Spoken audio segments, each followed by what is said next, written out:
السلام عليكم ورحمة الله وبركاته.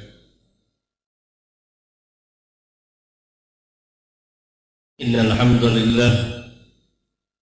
نحمده ونستعينه ونستغفره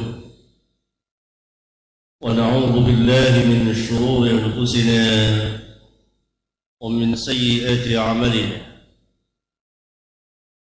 من يهده الله فلا مضل له ومن يضلل فلا هادي له، وأشهد أن لا إله إلا الله وحده لا شريك له، وأشهد أن محمدا عبده ورسوله.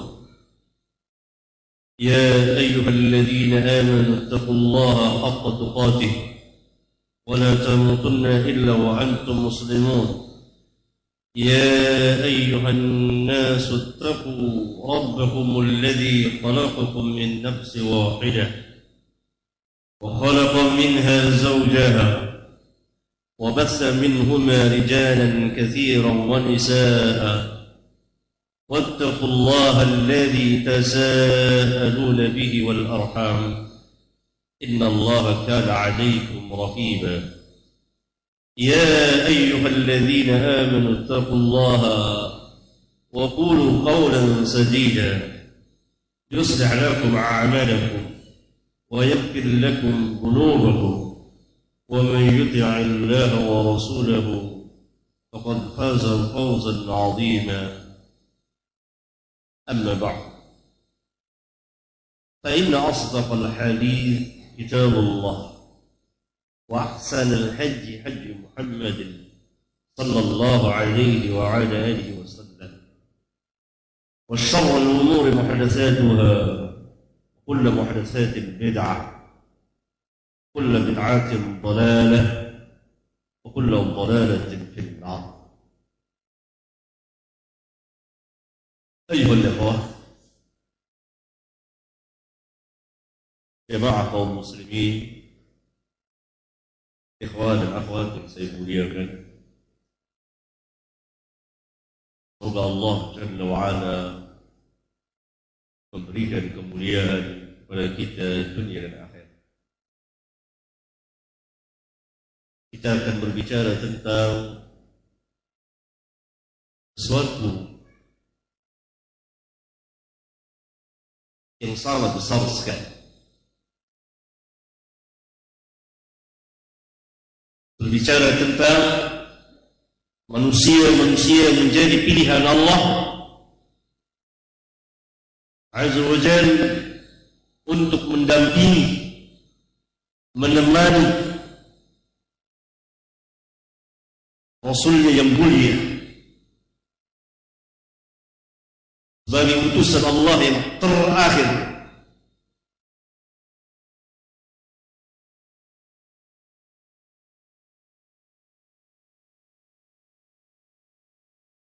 Ini merupakan pembicaraan yang sangat besar sekali. Berbicara tentang manusia, generasi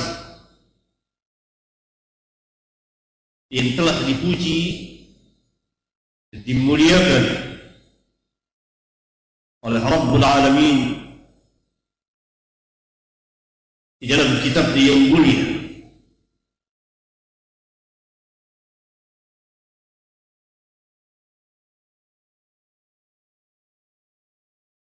Sehingga tidak ada sepanjang perjalanan kehidupan manusia, umur manusia sudah cukup tua ini, tidak pernah ditemukan satu generasi yang seperti generasi sahabat-sahabat Rasulullah sallallahu alaihi wasallam.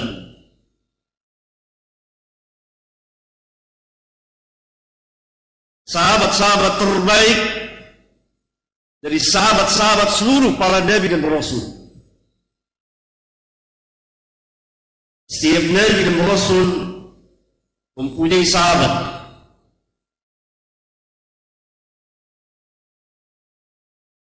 yang akan menjadi pembela-pembela agamanya, dakwahnya. Maka sahabat-sahabat Rasulullah sallallahu alaihi wasallam adalah yang terbaik di antara mereka. Sehingga Abdullah bin Mas'ud radhiyallahu taala anhu berkata, "Inna Allah nazara ila qulubil 'ibad فوجد قلب محمد صلى الله عليه وسلم خير قلوب العباد واصطفاه لنفسه." Berkata Abdullah bin Mas'ud radhiyallahu ta'ala anhu, sungguhnya Allah melihat kepada hati-hati hamba, hati-hati hamba-hambanya manusia.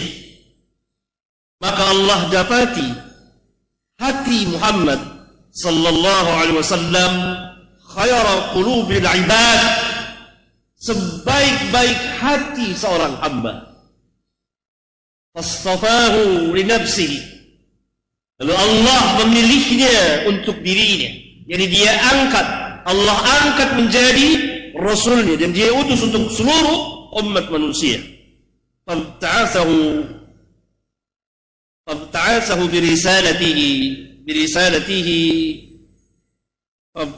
برسالته. Lalu Allah mengutusnya dengan membawa risalahnya. Allah mengutus Rasulullah SAW yang memiliki hati yang terbaik, yang paling baik dari seluruh manusia. Maka Allah pilih dan Allah angkat menjadi Rasulnya. Dengan diutusnya Rasulullah SAW dengan membawa risalah Allah.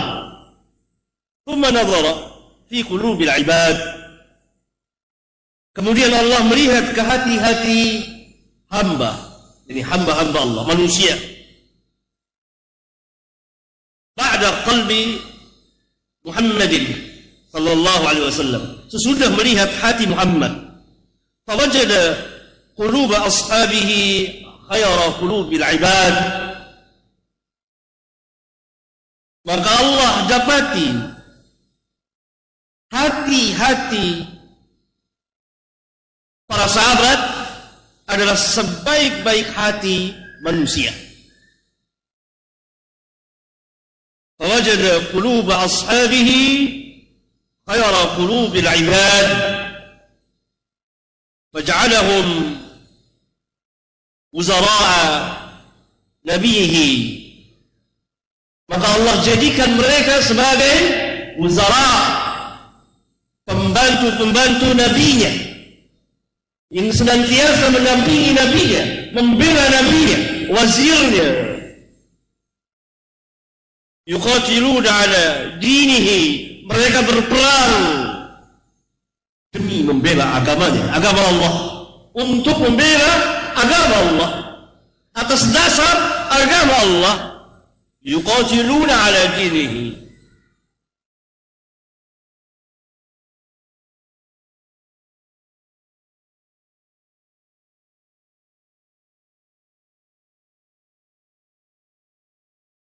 Asar dari Abdullah bin Mas'ud ini telah diriwayatkan oleh Imam Ahmad di antaranya dan lain-lain, dan telah dinyatakan sah oleh sebagian ulama ahli hadis.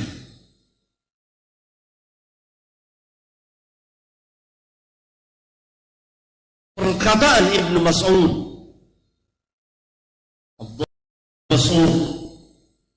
yang dia sendiri sebagai seorang sahabat, bahkan termasuk orang-orang yang pertama-tama masuk Islam dari kaum al-muhajirin, merupakan persaksian besar atas ketinggian, keutamaan, kemuliaan, kehormatan para sahabat seluruhnya radhiyallahu anhum. Sehingga Abdullah bin Mas'ud mengatakan bahwa hati para sahabat adalah sebaik-baik hati manusia. Maka Allah telah memilih mereka, faja'alahum wuzara'a nabiyhi. Allah telah menjadikan mereka, mengangkat mereka sebagai wuzara yang mendampingi nabinya, dan mereka berperang atas dasar agamanya. Dan ini bukan sekedar pernyataan, perkataan belaka, tapi ada fakta kenyataan yang ada, yang dilihat dari ilmu, amal dan dakwah mereka. Dari ilmu, amal dan dakwah mereka.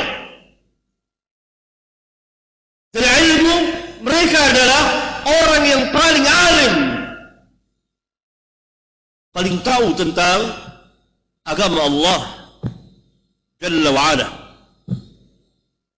paling tahu tentang kebenaran yang Allah utus nabinya untuk membawa kebenaran tersebut.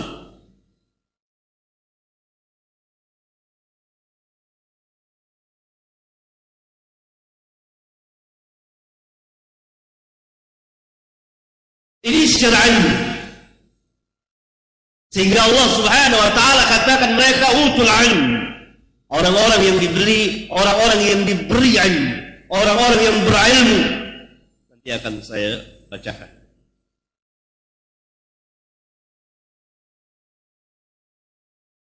Mereka orang yang paling alim secara umum terhadap kebenaran yang Allah utus Rasulnya untuk membawa kebenaran tersebut. Tidak ada yang lebih alim dari mereka. Secara terperinci, mereka adalah orang yang paling alim terhadap Al-Quran. Karena itu kita tidak boleh berpaling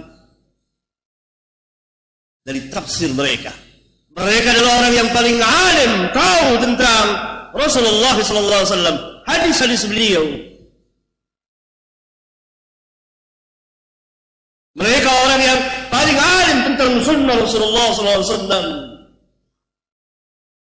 Walhasil mereka adalah orang-orang yang berilmu. Itu tadi saya katakan keutamaan mereka meliputi ilmu, amal dan dakwah.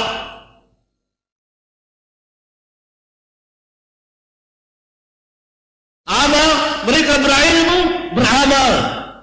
Berilmu, beramal. Perjalanan mereka menyalahi perjalanan dua golongan yang dimurkai oleh Allah dan yang sesat. Perjalanan mereka perjalanan ilmiah dan amaliyah, perjalanan ilmu dan amal. Karena itu benarlah apa yang ditafsirkan oleh sebagian ulama tentang ihdinas siratal mustaqim, siratal ladzina an'amta 'alaihim. Dia adalah Rasulullah sallallahu alaihi wasallam bersama Abu Bakar dan Umar. Kemudian diuraikan oleh sebagian mufassirin seperti Al-Hafidz Ibnu Katsir rahimahullah ta'ala di tafsirnya, mengatakan bahwa mereka ini adalah orang-orang yang mengikuti manhaj Rasul, manhaj al-khulafa ar-rasyidin al-mahdiyyin, Abu Bakar, Umar, Uthman dan Ali. yakni siratal mustaqim Rasulullah sallallahu alaihi wasallam bersama para sahabatnya. Karena siratal ladzina an'amta 'alaihim adalah an-nabiyyin, as-siddiqin, asy-syuhada, as-salihin. Para nabi, orang-orang as-siddiq, as-siddiqin, as-salih, asy-syuhada, as-salihin. Mereka terdiri dari para al-anbiya wal mursalin. Sebelum diutus Rasulullah SAW bersama umat mereka yang beriman dari para syuhada dan salihin, dan diakhiri dengan kenabian dan kerasulan Muhammad sallallahu alaihi wasallam. Siapa yang mendampinginya? Para sahabat ridwanullah alaihim jami'an.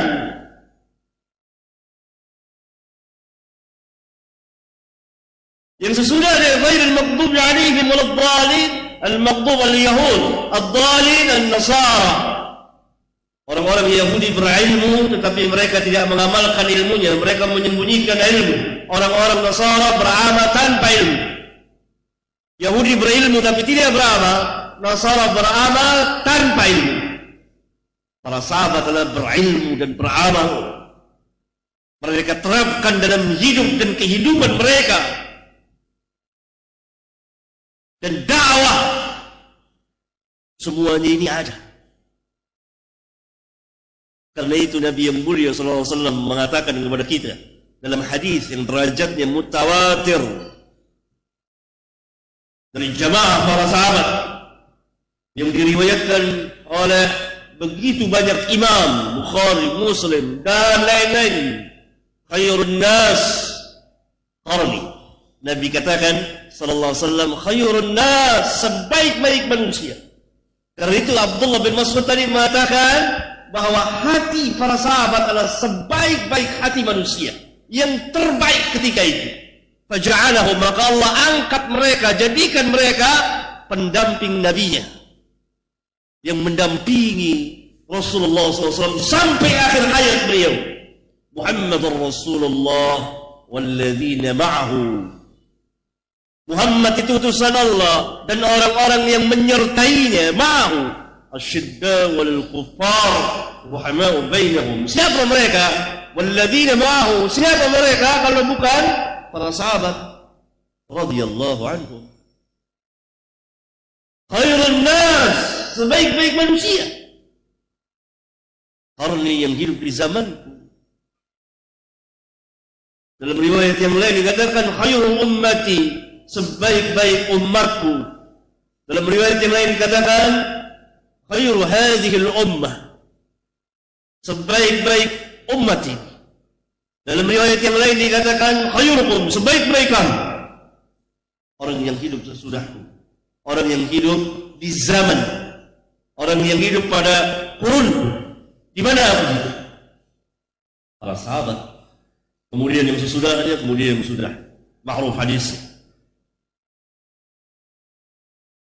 Rasulullah SAW perintahkan para sahabat untuk berdakwah. Balighu anni walau ayat. Pada siapa pertama kali Rasulullah SAW memerintahkan ini kalau bukan kepada para sahabat? Balighu anni walau ayat. Sampaikan dariku meskipun sayap. Yang menunjukkan bahwa para sahabat orang-orang kepercayaan Rasulullah SAW untuk menyampaikan dakwah beliau. Sehingga beliau sallallahu alaihi wasallam pernah bersabda, liyuballigh asy-syahidu minkumul ghaib. Hendaklah orang yang hadir di antara kamu menyampaikan kepada yang tidak hadir. Hendaklah orang yang hadir di antara kamu di sini siapa? Para sahabat, menyampaikan kepada yang tidak hadir. Pertama orang yang diperintah oleh Rasulullah SAW untuk mendakwakan agama Allah setelah beliau adalah para sahabat ridwanullah alaihim jami'an, yang menunjukkan bahwa mereka berilmu, mereka beramal, mereka alim. Cara beragama mereka telah diridhoi oleh Allah dan Rasul. Karena itu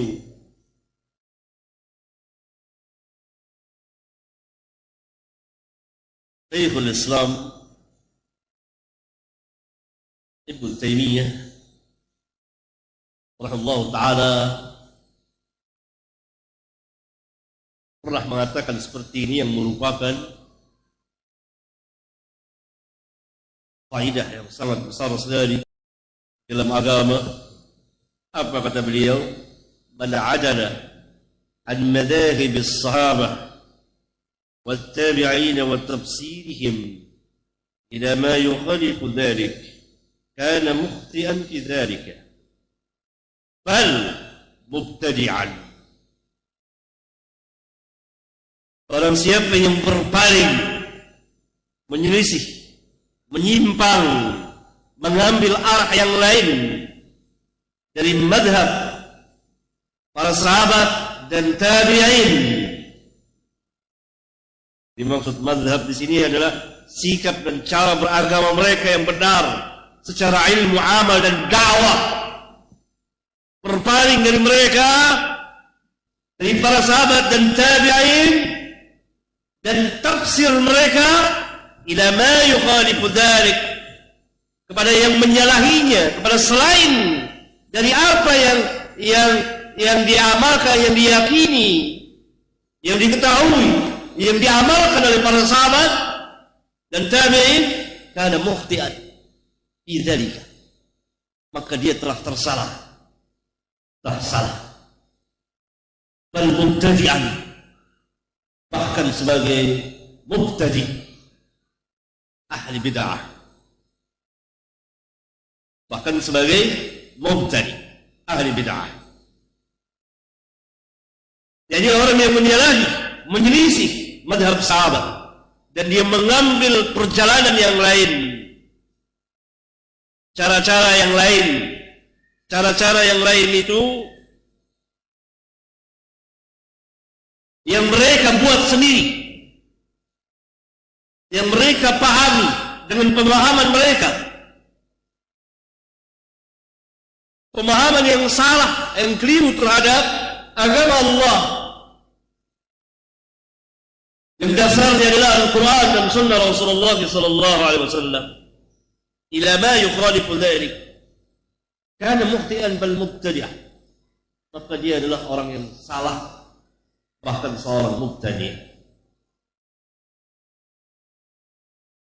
Yani sepakat ijma' para tabi'in, kemudian yang sesudah mereka, dan terus tidak boleh kita menyalahi perjalanan para sahabat, cara beragama mereka, mazhab mereka, tafsir mereka kepada yang menyalahinya, sama sekali tidak boleh, karena mereka adalah manusia yang telah dipilih oleh Allah untuk mendampingi Rasulullah SAW, belajar dari beliau, dan diperintah oleh Rasulullah SAW untuk menyampaikan dakwah beliau kepada manusia. Liyuballigh syahidu minkumul ghaib, hendaklah orang yang hadir di antara kamu menyampaikan kepada yang tidak hadir. Ballighu anni walau ayat, sampaikan dariku meskipun seayat saja.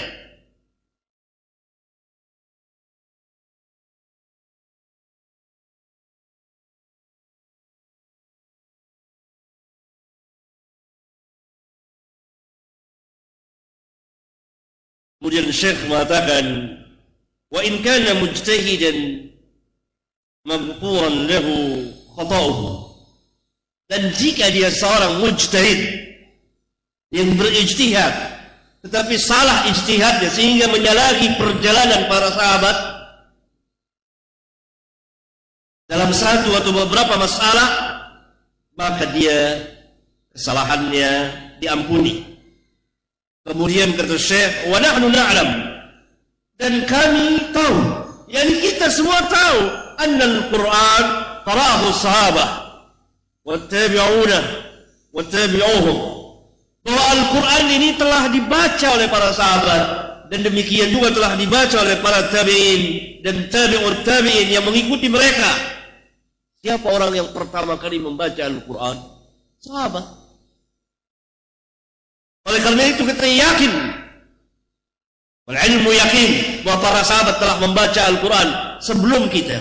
Apakah sekedar membaca sebagaimana apa yang kita lakukan, kita kerjakan, kita tilawahkan, sekedar membaca, sekedar mengenal huruf dan lafaz-lafaz dan huruf saja tanpa pemahaman? Tidak, mereka mempelajari dari Rasulullah SAW per 10 ayat. Per 10 ayat. Mereka tahu secara keseluruhannya. Karena itu Rasulullah SAW, kata ulama, telah menjelaskan kepada para sahabat seluruh isi Al-Quranul Karim.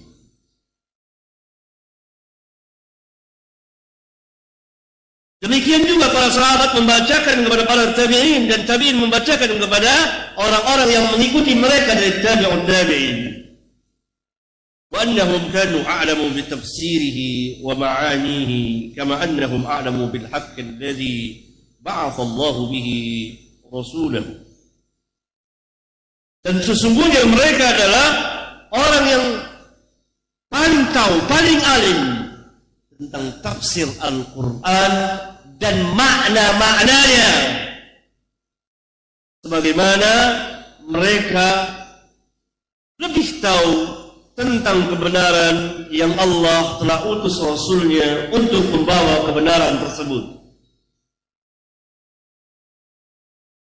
Sehingga seseorang tidak boleh menyimpang menyelisih mereka.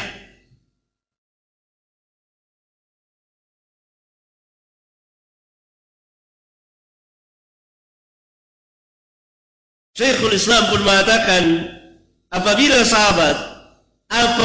para sahabat dan para tabi'in bersama para imam telah sepakat di dalam menafsirkan sesuatu ayat, kemudian datang satu kaum yang menafsirkan ayat tersebut dengan tafsir yang lain, disebabkan madhab yang mereka yakini, dan madhab tersebut bukanlah madhab sahabat dan tabi'in, maka mereka telah bersekutu dengan Mu'tazilah dan yang selain mereka dari ahli bid'ah.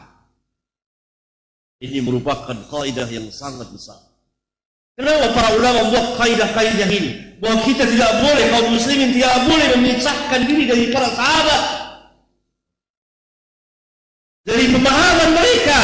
Karena kalau tidak, maka kita akan menyimpang dalam beragama, akan tersesat dalam beragama.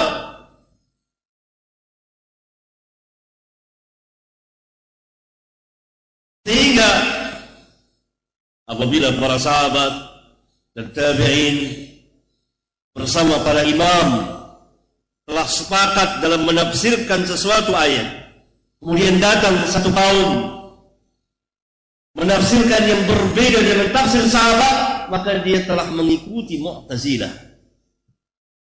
Dia telah bersekutu dengan Mu'tazilah dan yang sepaham dengan Mu'tazilah, dari firqah-firqah yang sesat, yaitu dari ahli bid'ah. Saya ambil contoh satu saja dari sekian banyak contoh.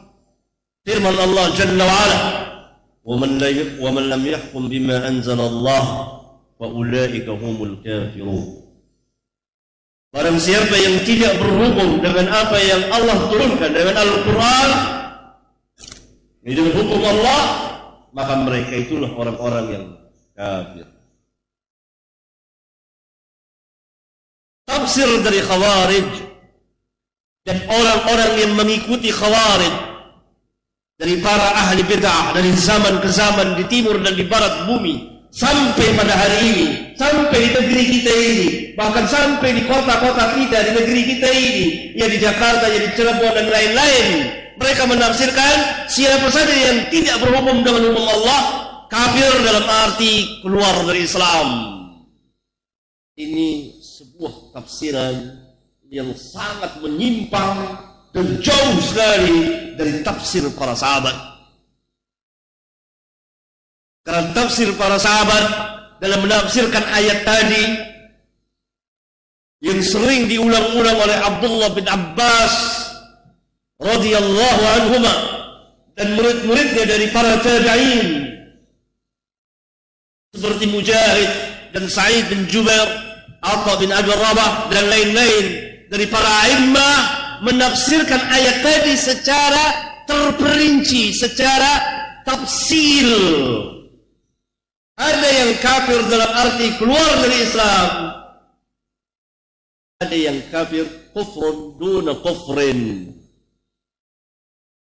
yakni kufur asgar, kafir kecil yang tidak mengeluarkan seseorang dari Islam. Ini yang tidak dipahami oleh ahli bid'ah dari Khawarij dan anak cucunya sampai pada hari ini.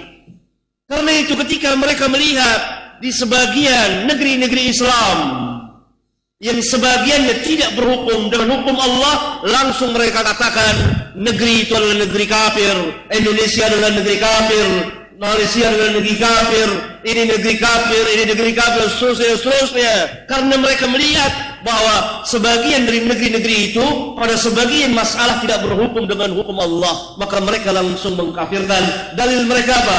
Wa man lam yahkum bima anzalallah fa ulaika humul kafirun. Lihat tafsir dari ahli bid'ah, dari khawarij dan lain-lain. Silahkan saudara-saudara membuka kitab-kitab tafsir, kitab keterangan para ulama yang berjalan di atas manhaj para sahabat ridwanullah alaihim jami'an, bukan yang berjalan di atas manhaj khawarij, mu'tazilah, murji'ah dan yang sepaham dengan mereka dari zaman ke zaman di timur dan di barat bumi sampai pada hari ini. Bukan. Adapun para sahabat seperti Abdullah bin Mas'ud dan seperti Abdullah bin Abbas dan murid-murid menafsirkan apa? Kufrun duna kufrin. Kufrun duna kufrin. Dan Al-Imam Al-Bukhari Amirul Mu'minin fil hadis di kitab sahihnya di bagian Kitabul Iman memberikan bab kufrun duna kufrin, yakni tidak semua yang dikatakan oleh syari' pembuat syariat kufur dia keluar dari Islam. Tidak, ada kafir yang keluar dari Islam kufur akbar, ada yang tidak mengeluarkan seseorang dari Islam kufur asghar.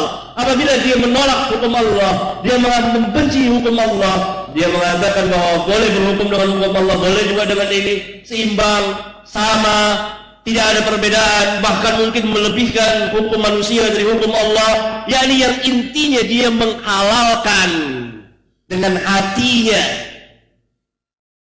berhukum dengan hukum selain dari hukum Allah, maka dia keluar dari Islam.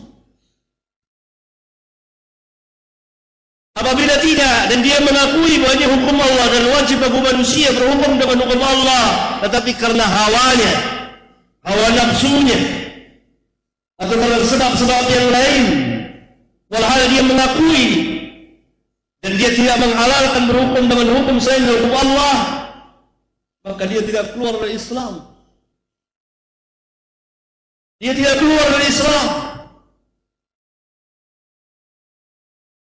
Sama seperti orang yang berzina. Karena itu Khawarij mengatakan orang yang berzina dia tidak berhukum dengan hukum Allah, maka dia keluar dari Islam. Orang yang berzina dosa. Kalau dia menghalalkan zina, maka dia keluar dari Islam. Tapi kalau dia tidak menghalalkan zina, maka dia tidak keluar dari Islam, walaupun dia telah mengerjakan dosa yang besar. Pemahaman yang dari Khawarij dan orang-orang yang mengikuti mazhabnya dari zaman ke zaman sampai pada hari ini. Karena itu mereka mengatakan ini negeri kufur. Orang-orang yang sangat bodoh.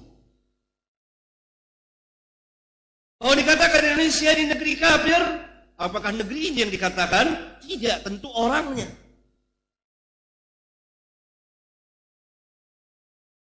Ini salah satu dari sekian banyak tafsir sahabat dengan tafsir Khawarij. Karena itu benarlah apa yang dikatakan oleh Syekhul Islam tadi.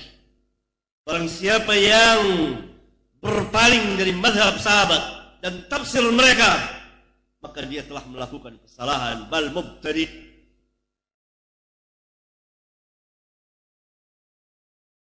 Satu dari sekian banyak.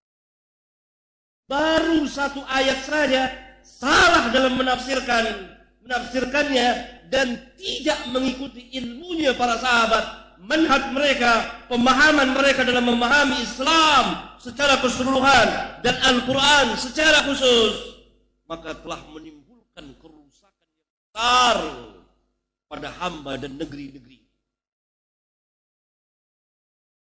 Kerusakan yang sangat besar sekali. Baru satu ayat. Bagaimana dengan ajaran Islam? Sehingga mereka mengkafirkan kaum muslimin. Karena kaum muslimin ini tidak bertindak apa-apa, seolah-olah mereka reda, maka mereka pun termasuk kafir. Allahu Akbar. Baru satu ayat. Wa man lam yakum bima anzalallahu fa ulaika humul kafirun. Atas bagi kita keutamaan, ketinggian, kehormatan para sahabat ridwanullah alaihim jami'an. Karena itu benarlah kata Ibnu Mas'ud, Allah melihat hati manusia dan Allah dapati hati para sahabat adalah sebaik-baik hati manusia.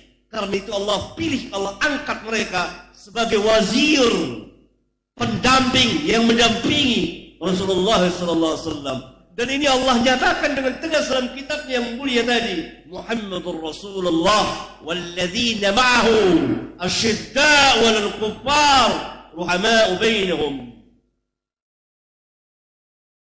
Salah kita dalam menerapkan Islam, dalam memahami dan mengamalkan Islam, dalam mendakwakan Islam, menyimpang dari manhaj para sahabat, dari pemahaman para sahabat, maka yang terjadi adalah kerusakan pada diri, pada keluarga, pada masyarakat kaum muslimin, pada manusia, pada negeri-negeri semuanya. Luar biasa. Tadi saya contoh satu. Kerusakan yang melebar. Sehingga seseorang dapat mengkafirkan puluhan juta kaum muslimin. Karena apa? Salah dalam menafsirkan Al-Quran. Kenapa salah? Karena tidak mengikuti manhaj para sahabat. Ridwanullah alaihim. Karena itu Allah Subhanahu wa taala bersama Allah Subhanahu wa taala dan Rasulullah sallallahu Allah Subhanahu wa taala dalam kitabnya yang mulia Al-Quran, dan Rasulullah sallallahu alaihi wasallam di dalam hadis-hadis beliau begitu banyak telah menjelaskan kepada kita keutamaan, kemuliaan dan ketinggian para sahabat ridwanullah alaihim jami'an. Dan mereka adalah orang-orang yang udulun, orang-orang yang adil, yang terpercaya di dalam agamanya, dalam ilmunya dan amalnya, riwayatnya, dakwahnya, terpercaya mereka itu, tidak syak lagi. Karena itu tidak ada yang memusuhi, membenci, menentang, membodohi para sahabat kecuali 3 golongan manusia. Tidak ada yang keempatnya saya sebutkan. Yang pertama adalah orang-orang munafiqun. Mereka yang Allah katakan dalam kitabnya yang mulia, وَإِذَا قِيلَ لَهُمْ آمِنُوا كَمَا آمَنَ النَّاسِ قَالُوا أَنُؤْمِنُ كَمَا آمَنَ السُّفَهَاءُ أَلَا إِنَّهُمْ هُمُ السُّفَهَاءُ وَلَكِنْ لَا يَعْلَمُونَ.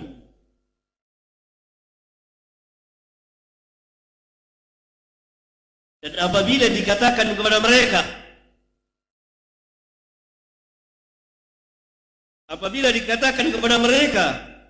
yakni kepada orang-orang munafiqun, aminu kama amanan nas, berimanlah kamu bagaimana manusia telah beriman. Siapa an-nas di ayat yang mulia ini? Kita belum lahir. Kita bukan, karena kita belum lahir. An-nas di sini adalah para sahabat, yang orang-orang yang pertama beriman kepada Allah dan Rasulnya dan hari akhir. Lalu maka orang-orang munafikun mengatakan, anu'minu kama amana as-sufaha, apakah kita akan beriman sebagaimana orang-orang yang bodoh itu telah beriman? As-sufaha bentuk jamak dari safih. Safih artinya diterangkan oleh para mufassirin yang sebelumnya oleh ahli bahasa, dia adalah orang-orang yang dhaif, yang lemah akalnya, yang tidak mengetahui dan tidak bisa menempatkan mana yang mudarat, mana yang maslahat dan mana yang mudarat. Orang yang idiot, terjemahan bebasnya bodoh, tapi tafsir yang perinciannya orang dhaif akalnya, ra'yunya, daya pikiran itu lemah sekali, sehingga dia tidak tahu mana yang maslahat, mana yang baik dan mana yang buruk, mana yang maslahat dan mana yang mudarat. Lihat keji sekali tuduhan orang-orang munafiqun kepada para sahabat. Karena itu tidak ada yang membodohi para sahabat kecuali orang-orang munafiqun dan yang beramal seperti amalnya orang-orang munafiqun, yang mengatakan seperti apa yang pernah dikatakan oleh orang-orang munafiqun. Para sahabat itu bodoh, para sahabat itu dahulu kuno. Sekarang kita hidup di zaman modern, nggak perlu lagi mengikuti para sahabat. Mereka telah mengikuti perjalanan orang-orang munafikun. Orang-orang munafikun dahulu di Madinah mengatakan para sahabat, maka Allah mengadakan pembelaan kepada para sahabat. Ala innahum humus sufaha walakin la ya'lamun. Ketahuilah, ini huruf tanbih, pemberitahuan. Ingat dan ketahuilah oleh kalian semua. Sesungguhnya mereka lah penekanan di sini. Sesungguhnya mereka lah yang sebenar-benarnya as-sufaha. Orang-orang yang sufaha, yang bodoh. Akan tetapi mereka tidak tahu bahwa mereka itu bodoh. Golongan yang kedua adalah orang-orang kafirin yang sangat membenci para sahabat. Keberadaan para sahabat membuat mereka marah sampai pada hari ini. Yang ditakuti oleh orang-orang kafirin adalah apabila kaum muslimin, orang-orang kafirin dari ahlul kitab dan musyrikin secara keseluruhan, apabila kaum muslimin mengikuti perjalanan para sahabat ridwanullah alaihim jami'an, mengambil ilmu dari mereka, berpegang dengan Al-Quran dan Sunnah sesuai dengan pemahaman mereka, mengikuti akidah mereka, keimanan mereka. Allah perintahkan, berimanlah sebagaimana para sahabat telah beriman. Demikian juga dengan amal dan dakwah. Itu yang sangat ditakuti. Adapun kalau kita berteriak, bersemangat, bermodalkan semangat saja dan keberanian yang semu terhadap orang-orang kafirin dari ahlul kitab dan kaum musyrikin, tetapi kita jauh dari manhaj para sahabat, maka tidak membuat mereka gentar dan tidak membuat kita semakin berani dan semakin mulia. Bahkan semakin jauh kita dari Islam. Perhatikan firman Allah Jalla wa'ala di akhir surat Al-Fath. Muhammadur Rasulullah walladzina ma'ahu wasyidda'u 'alal kuffar ruhama'u bainahum tarahum ruk'an sujjadan yabtaguna fadlan min Allah wa ridwana, dan seterusnya sampai pada ayat yang mulia liyaghidha bihimul kuffar. Allah Subhanahu wa taala jelaskan tentang Rasulullah SAW, perjalanan beliau dan ketegasan dari Allah bahwa beliau adalah seorang Rasul, utusan Allah, dan yang mendampingi beliau adalah para sahabat ridwanullah alaihim jami'an. Mereka tumbuh sedikit demi sedikit, mereka beribadah kepada Allah, rukuk dan sujud dan seterusnya. Maka keberadaan mereka itu membuat murka, membuat marah orang-orang kuffar. Liyaghidha bihimul kuffar. Maka berdasarkan ayat yang mulia ini, Imam Malik mengeluarkan hukum, tidak ada yang marah kepada orang-orang, kepada para sahabat kecuali orang-orang kufar. Maka barang siapa yang marah kepada para sahabat, membenci para sahabat, murka kepada para sahabat, maka dia kafir berdasarkan ayat yang mulia. Golongan yang kedua yang sangat membenci para sahabat. Sampai pada hari ini ketika sahabat wujudnya, jisimnya, jasadnya tidak ada, apa yang mereka benci? Manhajnya, perjalanannya. Jangan sampai kaum muslimin mengikuti perjalanan para sahabat. Dan ini yang sangat ditakuti oleh orang-orang Yahudi. Saudara ingat ketika Nabi SAW bersabda kepada para sahabat, kamu akan memerangi orang-orang Yahudi sampai Yahudi bersembunyi di balik sebuah batu atau pohon, maka pohon dan batu itu akan berkata, hai Muslim, ini Yahudi di balikku, bunuhlah dia, kecuali pohon Gorbat, kecuali pohon Gorbat, pohon Yahudi. Ini hadis sahih dikeluarkan Bukhari, Muslim dan lain-lain. Yang menarik perhatian kita adalah Nabi yang mulia sallallahu alaihi wasallam mengatakan, kamu akan memerangi orang-orang Yahudi sampai Yahudi bersembunyi di balik sebuah pohon, di balik sebuah batu. Dan batu dan pohon itu berbicara kepada kamu, hai Muslim, ini Yahudi, bunuhlah dia. Terjadikah di zaman sahabat? Jawabnya tidak terjadi. Sahabat memerangi Yahudi. Yahudi kalah. Hancur. Porak-poranda. Yang terakhir adalah terjadi perang Khaybar yang besar. Nabi yang mulia sallallahu alaihi wasallam bersama para sahabat memerangi orang-orang Yahudi. Nanti akan terjadi. Tapi kenapa Nabi sallallahu alaihi wasallam mengatakan kamu? Para ulama menafsirkan, di antaranya Al-Hafidz Ibnu Hajar di kitabnya Fathul Bari mengatakan bahwa agama orang yang akan memerangi orang Yahudi agamanya sama dengan agama para sahabat.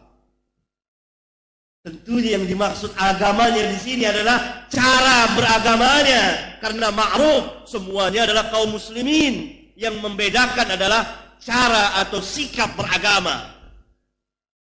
Orang yang akan datang, yang akan memerangi orang-orang Yahudi, sampai orang-orang Yahudi itu lari tunggang langgang dan bersembunyi di balik sebuah pohon dan batu, yang mazhabnya, yang manhajnya, cara beragamanya sama dengan cara beragama para sahabat ridwanullah alaihim jami'an. Ini yang sangat-sangat ditakuti oleh orang-orang Yahudi. Tapi apabila kita berteriak saja, semangat saja, berani saja, tanpa ilmu, ya di pemahaman yang benar dari para sahabat, maka orang-orang Yahudi tidak takut. Tanyakan kepada Yahudi sendiri. Golongan ketiga yang membenci para sahabat adalah orang-orang Rafidhah, Syiah,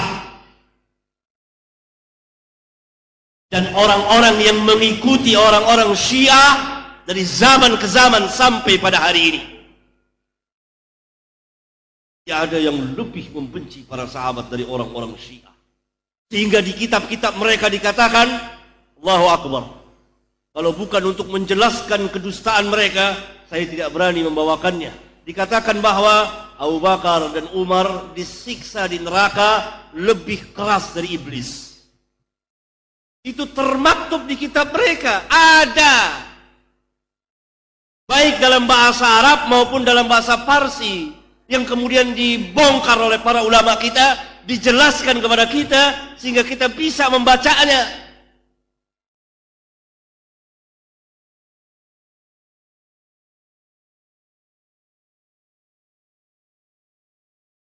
Sahabat-sahabat Musa ditanya, siapa orang yang terbaik di antara kamu?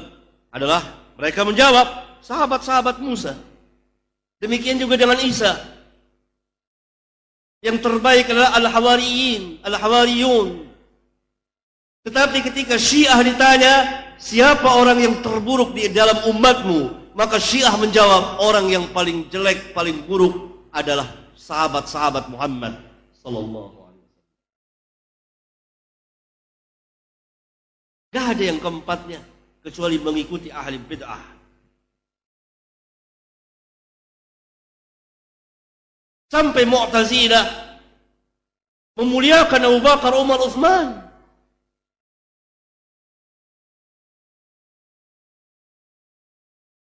Tetapi saudara perlu mengetahui bahwa tidak satu pun kelompok firqah yang ada dalam Islam, melainkan dia ada sesuatu terhadap para sahabat.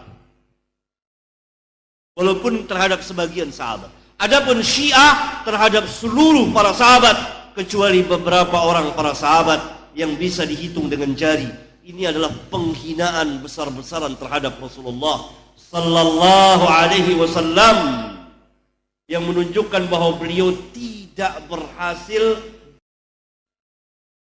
dakwahnya tidak berhasil, karena yang beriman kepada beliau hanya beberapa gelintir orang.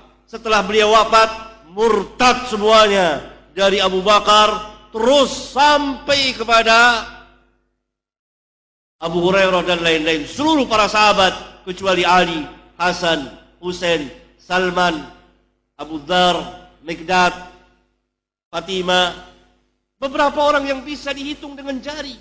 Selain itu kafir semuanya. Hal ini kan merupakan penghinaan besar terhadap Nabi yang mulia, Nabi yang Allah utus untuk seluruh umat manusia. Wa ma arsalnaka illa kafatan linnas wa ma arsalnaka illa rahmatan lil alamin. bahwa dakwah beliau, seruan beliau, ajakan beliau tidak berhasil, yang mengikuti hanya beberapa gelintir manusia, padahal beliau Rasul yang besar, Sayyidul Anbiya wal Mursalin. Kepada beliau diturunkan Al-Quran yang merupakan mukjizat yang terbesar, mukjizat ilmiah, lebih daripada mukjizat para nabi dan rasul yang sebelum beliau. Allahu Akbar. Kaum muslimin tidak tahu siapa itu Syiah. Bahkan sebagian ustadz kita, sebagian dari tokoh-tokoh agama tidak mengerti karena mereka tidak membaca kitab para ulama siapa itu Syiah. Orang yang sangat memusuhi para sahabat. Bahkan ada doa wiritan khusus yang dibaca oleh orang-orang Syiah untuk melaknat terus-menerus Abu Bakar dan Umar. Ya Allah, laknatlah dua berhala Quraisy. Yang dimaksud dua berhala Quraisy adalah Abu Bakar dan Umar. Itu kitab zikirnya orang-orang Syiah.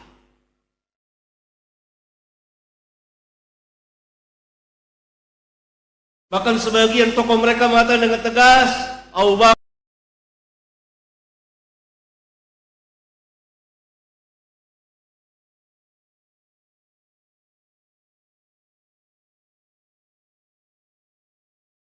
Allah Subhanahu wa taala dalam kitabnya berulang-ulang memuji dan memuliakan para sahabat ridwanullah alaihim jami'an.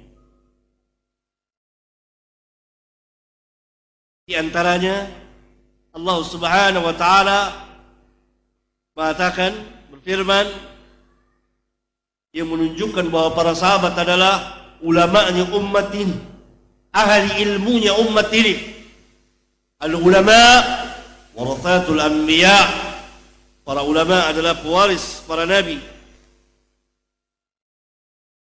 Wa minhum man yastami'u ilayka hatta idza kharaju min 'indika qalu lilladhina utul 'ilma madha qala anifa أولئك الذين طبع الله على قلوبهم واتبعوا أهواءهم. Dan di antara mereka yang dimaksud di sini adalah orang-orang munafikin. Ada yang mendengarkanmu. Mu adalah Rasulullah SAW. Yani apabila Rasulullah SAW duduk di majelis bersama para sahabat, datanglah sebagian orang-orang munafikin yang mendengar-dengar beliau, yang mendengarkan apa yang beliau sabdakan, apa yang beliau ceritakan kepada para sahabat. Hatta idza kharaju min 'indik, sehingga apabila mereka telah keluar dari sisimu, selesai majelis, qalu lilladzina utul 'ilm, mereka berkata kepada orang-orang yang telah diberi ilmu. Orang-orang yang telah diberi ilmu adalah para sahabat. Madza qala anifah? Apa sebenarnya yang dia ucapkan, yang dia katakan tadi? Jadi orang-orang munafikun dengan ucapannya ini adalah dia mengolok-olok Rasulullah SAW. Seolah-olah mereka tidak paham apa yang diucapkan oleh Rasulullah SAW. Maka dengan nada pertanyaan, madza qala anifah? Apa yang dia katakan tadi sebenarnya? Ditanyakan ini oleh orang-orang munafikin kepada para sahabat yang Allah katakan lilladzina utul ilm. Lihat, catat baik-baik ini. Lilladzina utul ilm, kepada orang-orang yang diberi ilmu. Ini surat Muhammad ayat 16. Lilladzina utul ilm, yang menunjukkan bahwa para sahabat orang-orang yang telah diberi ilmu oleh Allah. Maka wajib bagi kaum muslimin mengambil ilmu dari mereka, yang mereka ajarkan kepada tabi'in, tabi'in ajarkan kepada tabi'ut tabi'in, dan seterusnya dari generasi ke generasi yang mengikuti manhaj mereka, yang mengambil ilmu pemahaman dari mereka sampai pada hari ini dan sampai hari kiamat nanti.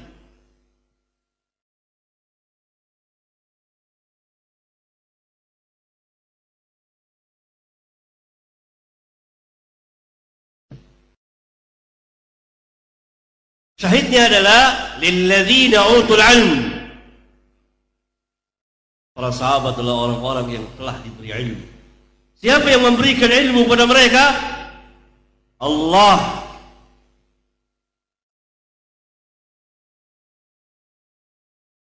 Hal ini menunjukkan bagaimana dikatakan oleh para ulama,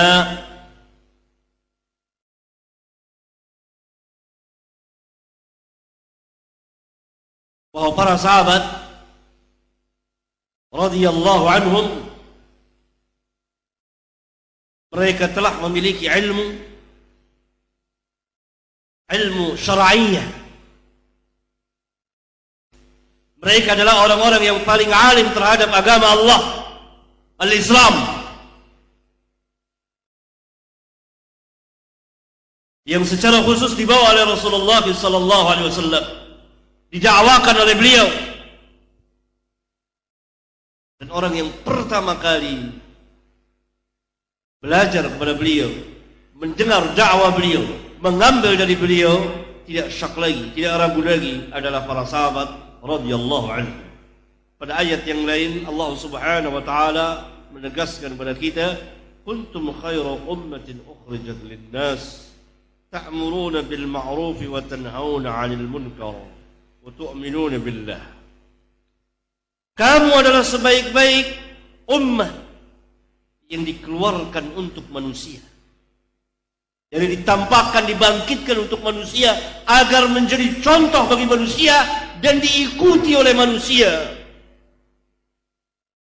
Sebagian manusia dari orang-orang yang bermadhab dengan madhab yang menyimpang dari madhab para sahabat ridwanullah alaihim jami'an, itu dari orang-orang sufi, telah menafsirkan ayat yang mulia ini dengan salah sekali.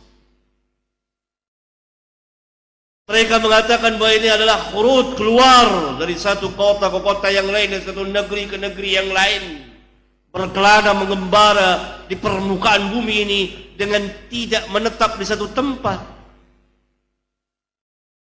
Ini adalah kekeliruan yang sangat fatal. Ini contoh yang lain. Bagaimana apabila kalau kita salah dalam menafsirkan, kalau kita tidak mengikuti tafsir para sahabat, maka akan terjadi kesalahan yang fatal sekali. Akan terjadi kesalahan yang besar, yang melebar, yang menimbulkan kekacauan di permukaan bumi ini. Kekacauan apa? Kekacauan di dalam beragama. Padahal ini yang dimaksud adalah para sahabat ridwanullah alaihim jami'an, yang Allah bangkitkan, Allah keluarkan di tengah-tengah manusia agar dilihat oleh manusia, diambil dari mereka, agar manusia mengambil dari mereka. Ukhrijat linnas ta'muruna bil ma'ruf wa tanhauna 'anil munkar wa tu'minuna billah. Siapa yang pertama kali memerintahkan yang ma'ruf, mencegah yang munkar dan beriman kepada Allah? Jawabnya adalah para sahabat. Jika saudara bertanya, apakah kaum muslimin yang lain tidak masuk ke dalam ayat yang mulia ini? Tidakkah seluruh kaum muslimin adalah kuntum khairu ummatin ukhrijat linnas? Ya, apabila mereka masuk Islam, mengikuti dakwah, beramal, berilmu, beramal dakwah sesuai dengan perjalanan para sahabat ridwanullah alaihim jami'an. Karena khitab pembicaraan pertama Allah tujukan kepada para sahabat, kuntum khairu ummatin ukhrijat linnas. Tum di sini para sahabat dan seluruh kaum muslimin masuk ke sana apabila mengikuti kamu yang pertama, yaitu para sahabat radhiyallahu taala anhum.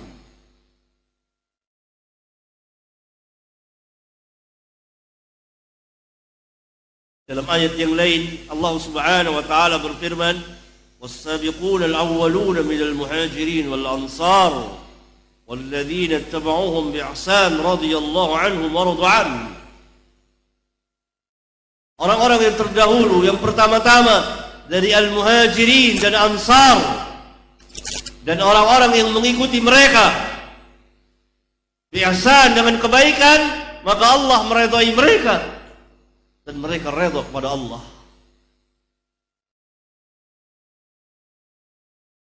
Yang menjadi syahid dalam ayat yang mulia ini, jadi dalil, jadi hujjah akan keutamaan, kemuliaan para sahabat serta manhaj perjalanan kehidupan mereka. Cara beragama mereka adalah ujian Allah. Allah telah meridhai mereka. Apanya yang kenapa Allah meridhai mereka? Jisim mereka? Tidak. Innallaha la yanzuru ila ajsamikum wala ila suwarikum walakin yanzuru ila qulubikum wa amalikum. Sungguhnya Allah tidak melihat kepada jisim dan rupa kamu, bentuk kamu Allah tidak melihat, akan tetapi Allah melihat kepada hati dan amal-amal kamu. Demikian disabdakan oleh Rasulullah sallallahu alaihi wasallam dalam sebuah hadis sahih yang diriwayatkan oleh Imam Muslim. Jadi apa yang diridhai oleh Allah dari para sahabat? Cara beragama mereka, ilmu, amal dan dakwah mereka. Bahkan Allah tidak hanya meridhai para sahabat al-muhajirin wal ansar, tapi Allah juga meridhai orang-orang yang mengikuti mereka, tabi'in dan seterusnya. Dan seterusnya sampai hari kiamat. Walladzina tabauhum bi ihsan radhiyallahu anhum wa radu anhu. Mafhumnya, jadi mafhum mukhalafah. Siapa saja yang tidak mengikuti manhaj para sahabat, cara beragama para sahabat, cara akidah, ibadah, muamalah, adab, akhlak. Karena Islam ini adalah agama yang mengatur hidup dan kehidupan manusia. Dunia dan akhirat mereka lengkap, tidak ada satupun yang ditinggalkan oleh Islam. Maka dengan sendirinya mereka telah tersesat di dalam beragama, berada dalam keheranan, berada dalam kebimbangan, keraguan, kesulitan, kesempitan, kesusahan. Karena manhaj cara beragama para sahabat adalah cara yang diridhai oleh Allah Jalla wa'ala.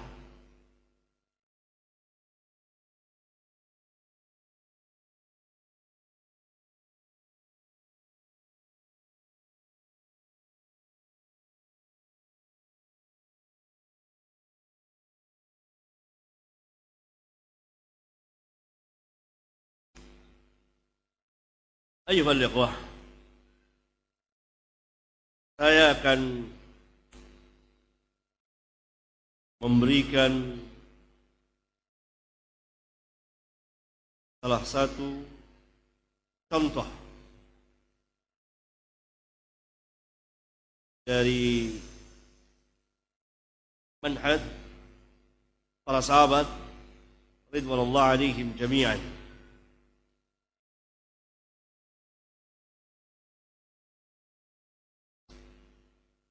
Pernah terjadi musim kemarau yang berkepanjangan pada zaman Umar bin Khattab radhiyallahu taala anhu.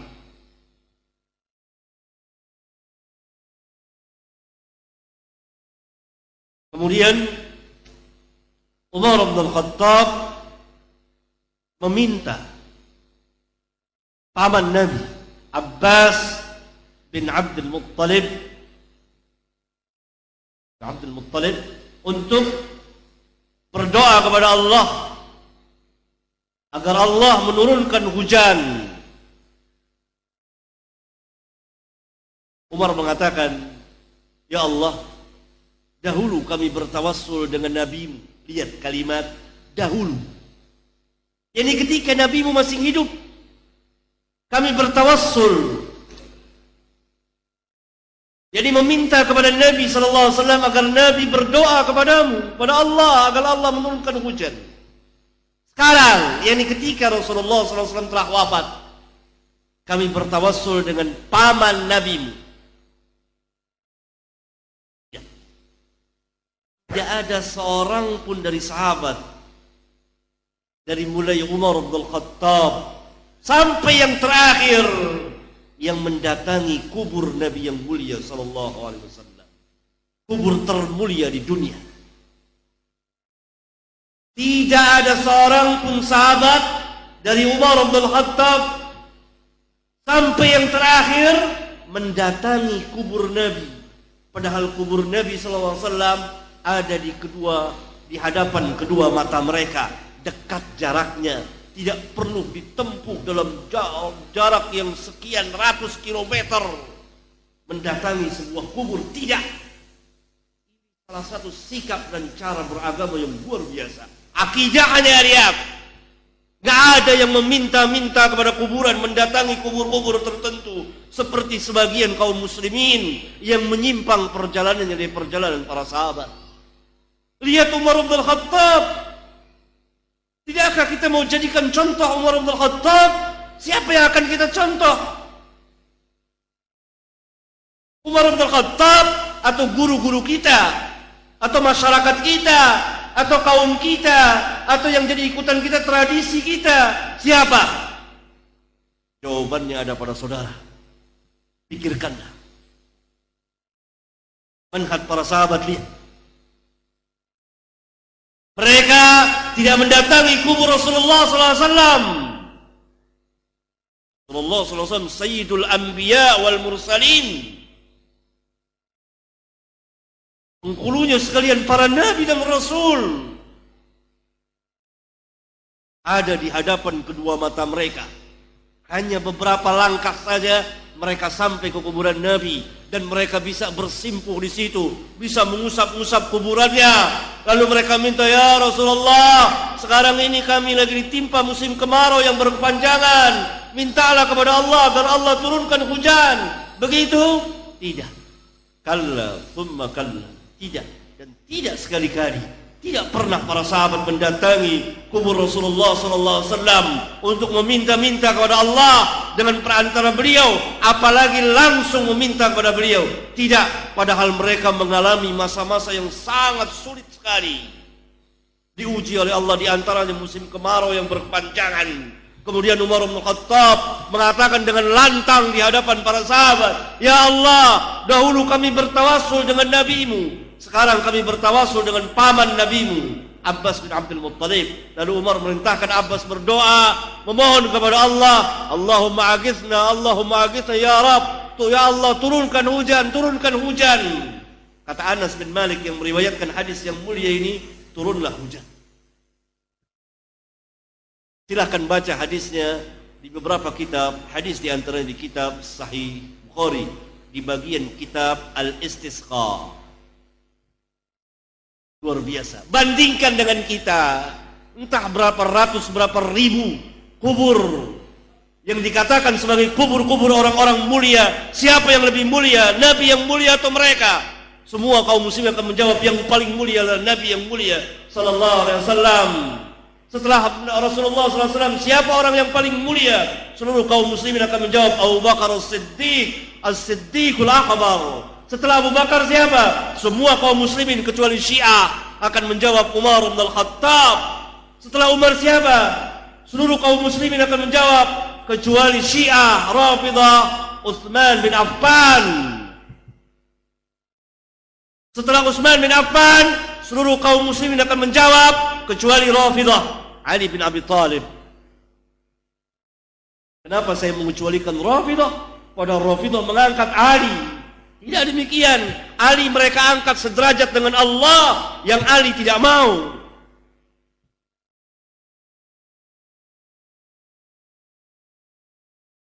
Khulafaur Rasyidin Abu Bakar, Umar, Utsman dan Ali. Mereka orang-orang mulia.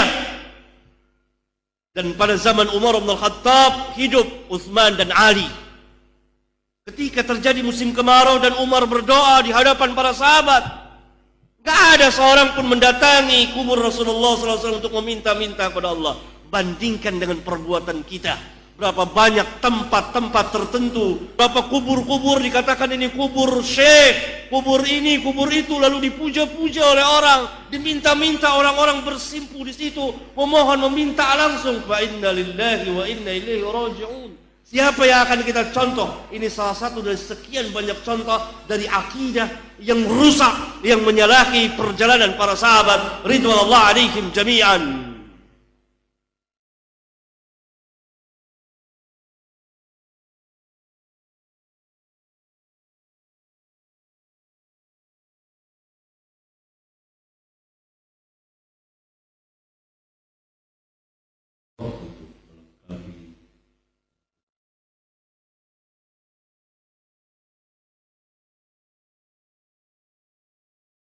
الله الرحمن الرحيم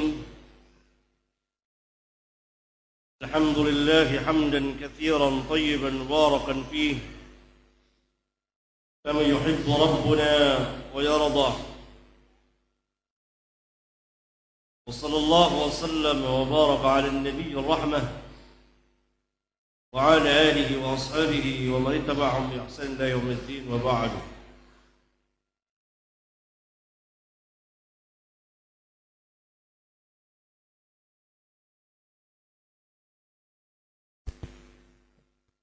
Beberapa pertanyaan menanyakan tentang persengketaan, perselisihan pendapat di antara para sahabat.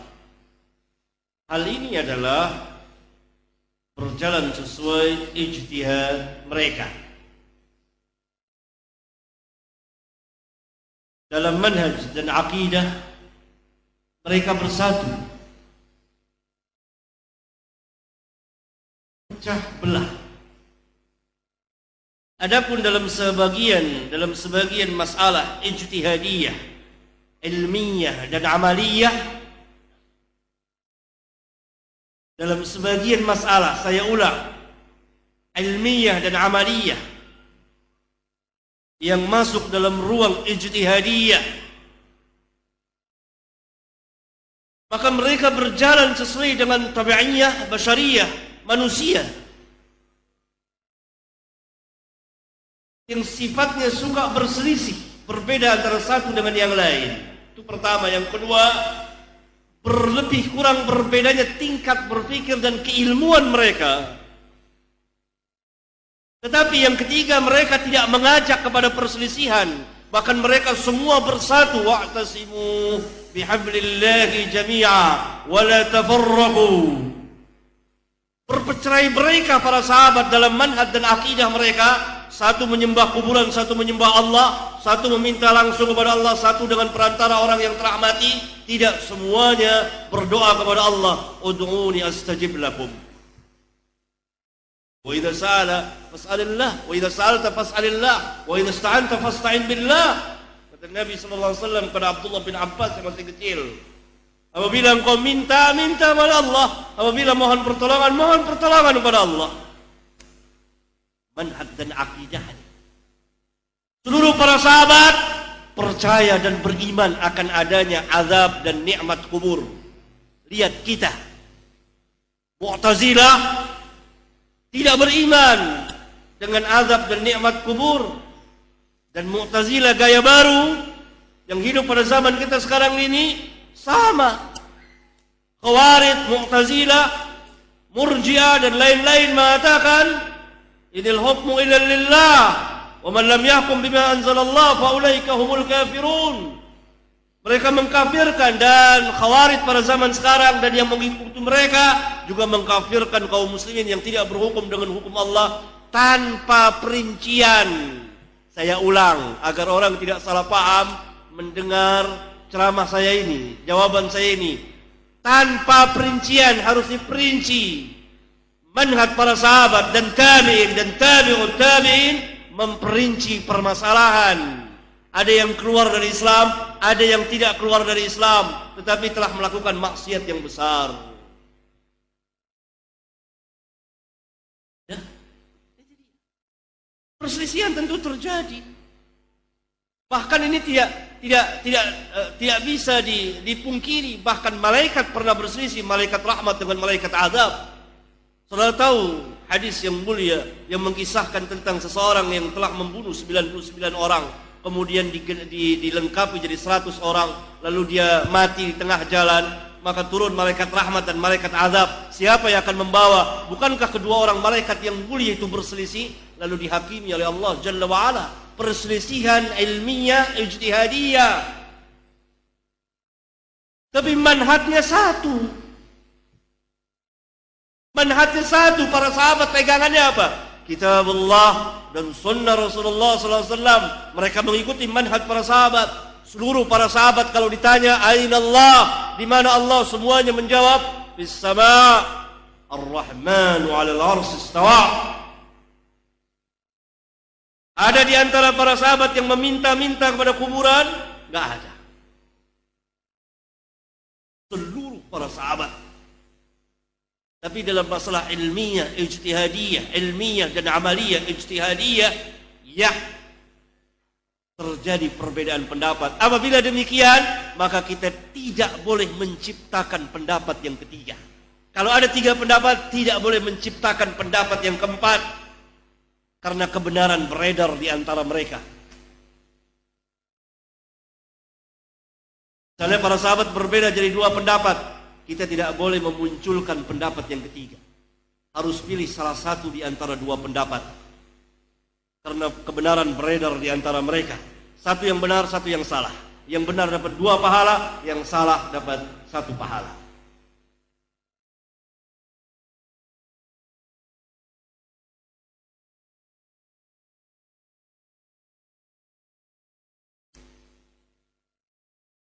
Siapa saja para sahabat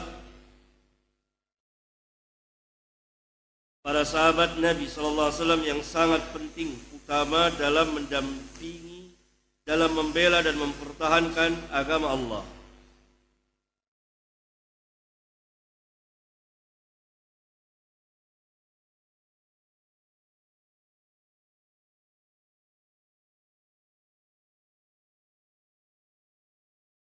Dari satu sisi seluruh para sahabat memiliki keutamaan, kemuliaan. Dan dari satu sisi kita dilarang mencaci maki seluruh para sahabat. Satu sisi mereka derajatnya semua sama. Apa?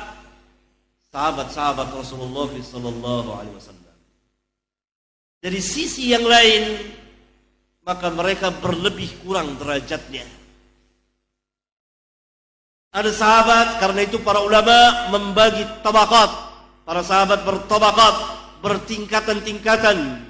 Sampai Imam Hakim di kitabnya Ma'rifatul Ulumil Hadis mengatakan ada 12 tingkatan. Yang pertama adalah generasi sahabat yang pertama-tama masuk Islam, Abu Bakar, Umar, Uthman, Ali. Yang kita kenal Al-Khulafa Ar-Rasyidin Al-Mahdiyyin. Dan yang tertinggi dari seluruh para sahabat, bahkan seluruh manusia yang termulia sesudah kenabian dan kerasulan, sesudah para nabi dan rasul, adalah Abu Bakar As-Siddiq radhiyallahu taala anhu. Sebaik-baik manusia setelah para nabi dan rasul, Abu Bakar As-Siddiq, kemudian Umar, kemudian Uthman, kemudian Ali, kemudian sisanya yang 6 orang. Jadi 10 orang yang dijamin masuk surga di masa hidupnya. Kemudian tabaqah yang selanjutnya, tabaqah yang sampai 12 tabaqah. Silakan merujuk dan membaca di kitab-kitab mustalahul hadis.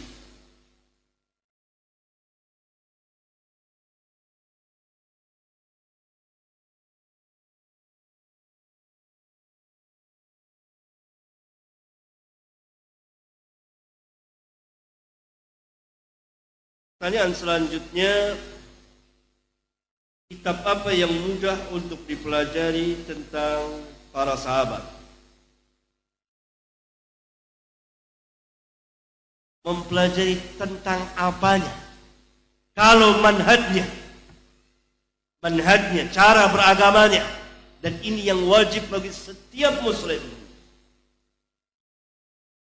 Ya, berdosa bagi kita kalau kita tidak hafal nama-nama sahabat semuanya, bahkan sebagiannya, atau yang kita hafal hanya beberapa orang saja. Tidak berdosa seorang muslim, karena bukan itu yang dimau.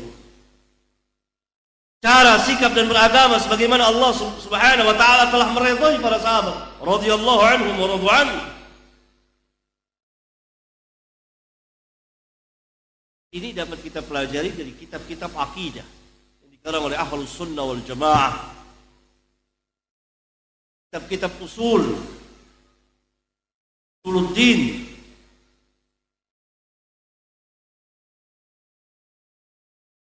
Ya.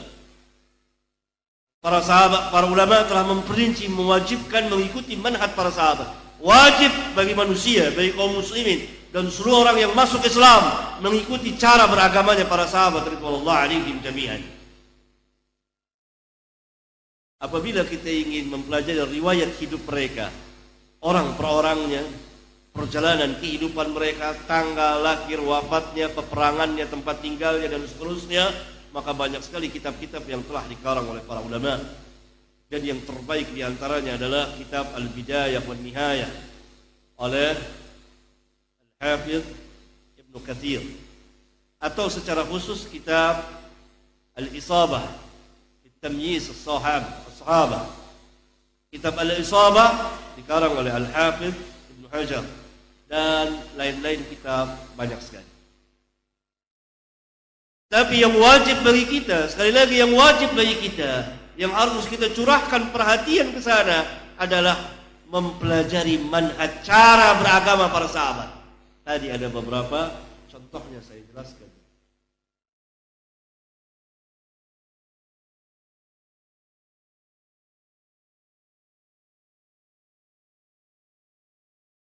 Orang yang mengakui hukum Allah, tetapi orang tersebut tidak menjalankannya, malah mereka menegakkan hukum buatan manusia itu sendiri.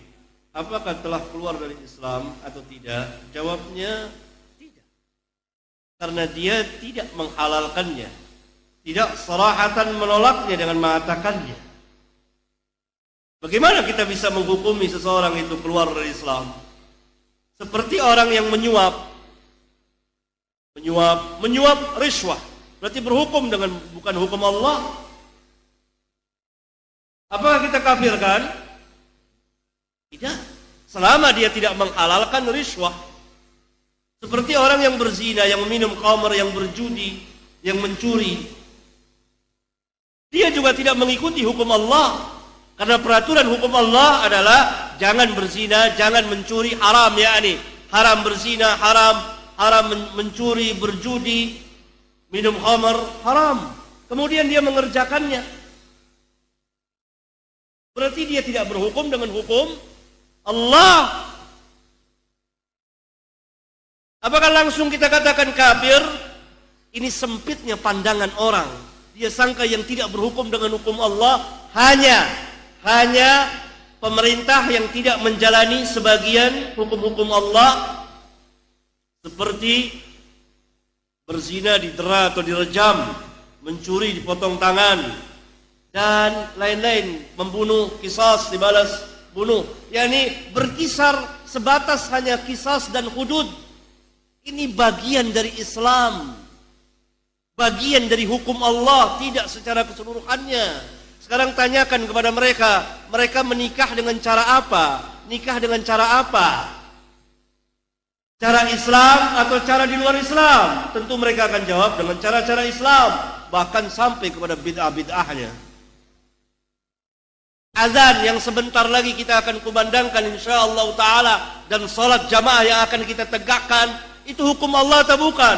Syiar dan hukum Allah terbesar. Kalau bapak saudara mati, harta warisnya dibagi secara apa? Tentu secara hukum Islam. Hukum waris itu hukum Allah apa bukan? Itu hukum Allah. Jadi negeri-negeri Islam sebagian besar telah menjalani hukum-hukum Islam. Sebagian hukum-hukum Islam belum dijalani. Barangkali mereka belum tahu. Perlu didakwakan ad-da'wa ilallah. Perlu dengan ilmu, perlu dijelaskan. Bahkan yang besar dari itu, bagaimana dengan tauhid? Bagaimana dengan orang yang menyembah kuburan? Kenapa mereka tidak mengkafirkannya?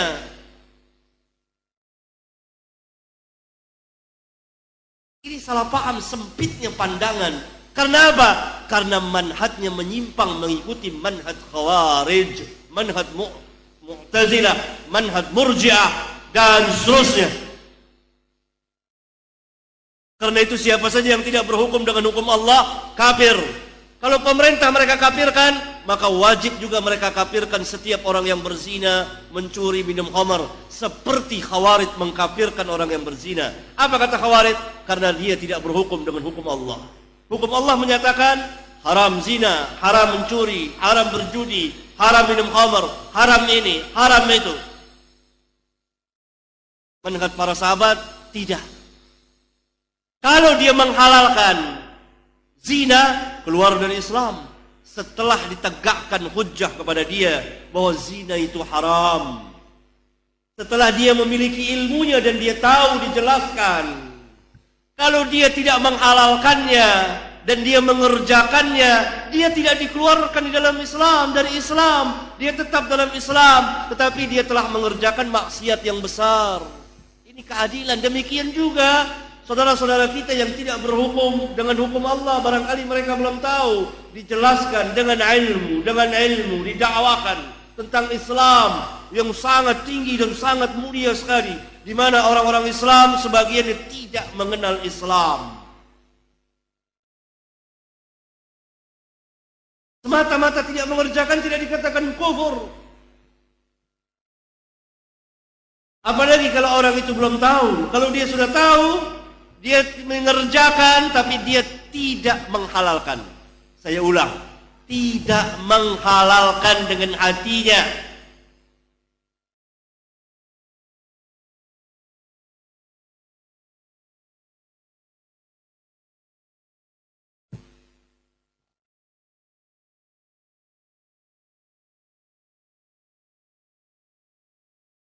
Pertanyaan selanjutnya, kalau para sahabat berbuat salah dimaafkan Allah, berarti para sahabat maksum?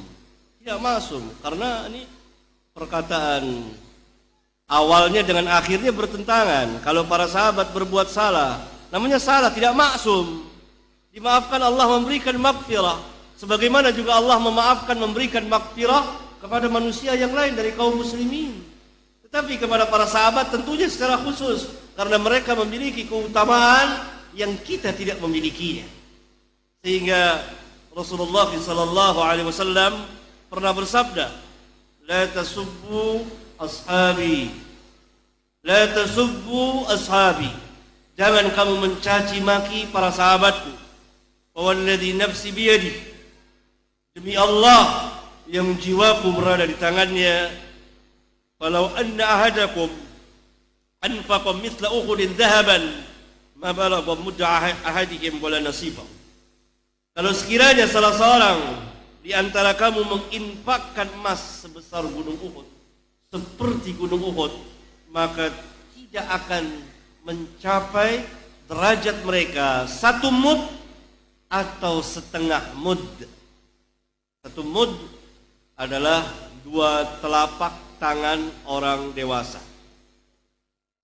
Setengahnya tidak sampai derajat mereka. Ada orang yang menginfakkan emas sebesar gunung Uhud, banyaknya. Kalau ada di antara kaum muslimin yang menginfakkan emas sebesar gunung Uhud, belum mencapai derajat sahabat satu mud, walau mau atau setengah mud. Satu mud tidak mencapai, setengah mud gitu. Muddan wala nasifa, ma balagha mudda ahadihim wala nasifa. Tidak akan mencapai derajat mereka. Tapi mereka manusia, tidak maksum, dapat salah. Tapi kebaikan mereka sangat besar sekali. Seolah-olah kesalahan itu setitik air jatuh di samudra yang sangat luas dan sangat dalam sekali.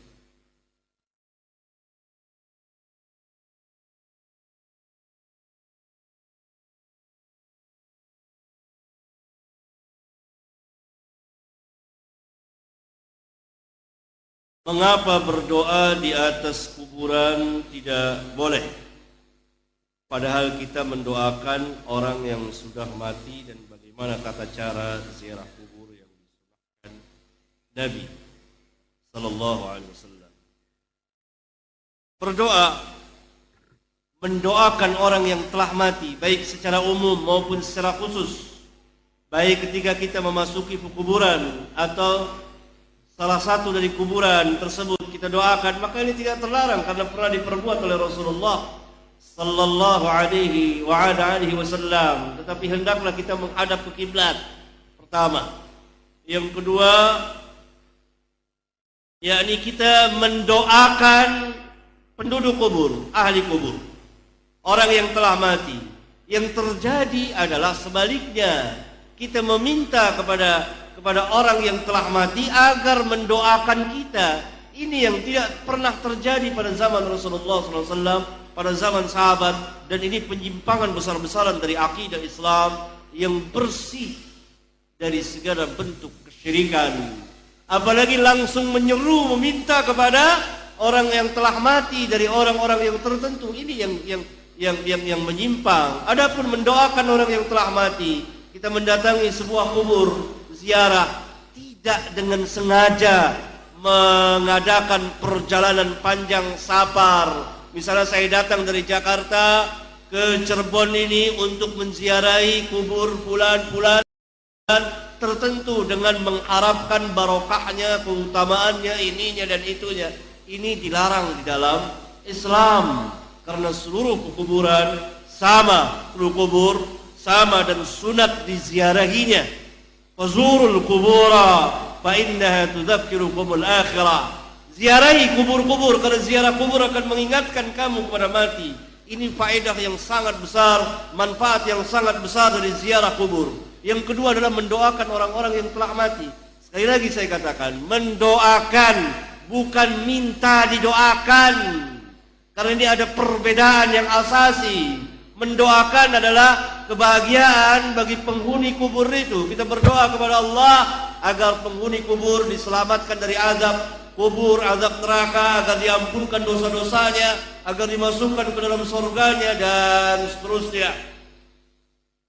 Adapun minta didoakan, meminta kepada penghuni kubur agar dia berdoa kepada Allah untuk kita, ini penyimpangan besar-besaran dari akidah Islam yang bersih dari segala bentuk dan macam kesyirikan.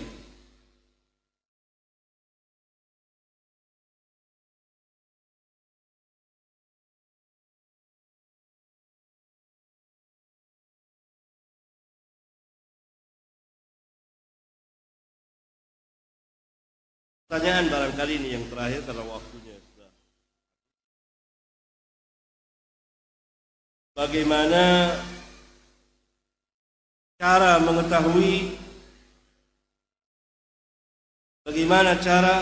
mengetahui manakah manhaj sahabat, manakah yang manhaj sahabat dan mana yang bukan? Belajar kepada ulama ahlus sunnah, membaca buku-buku ahlus sunnah, belajar ilmiah berdasarkan Alkitab dan Sunnah menurut pemahaman para sahabat ridwanullah alaihim jami'an. Dan para sahabat itu untuk mengetahuinya ada beberapa qawaid ilmiah, beberapa kaidah ilmiah bahwa itu adalah manhaj para sahabat ridwanullah alaihim jami'an. Tapi karena waktu yang tidak berikan jawaban ilmiah untuk melanjutkan jawaban ilmiah, barangkali di lain waktu kita akan sambung lagi sampai di sini. Assalamualaikum.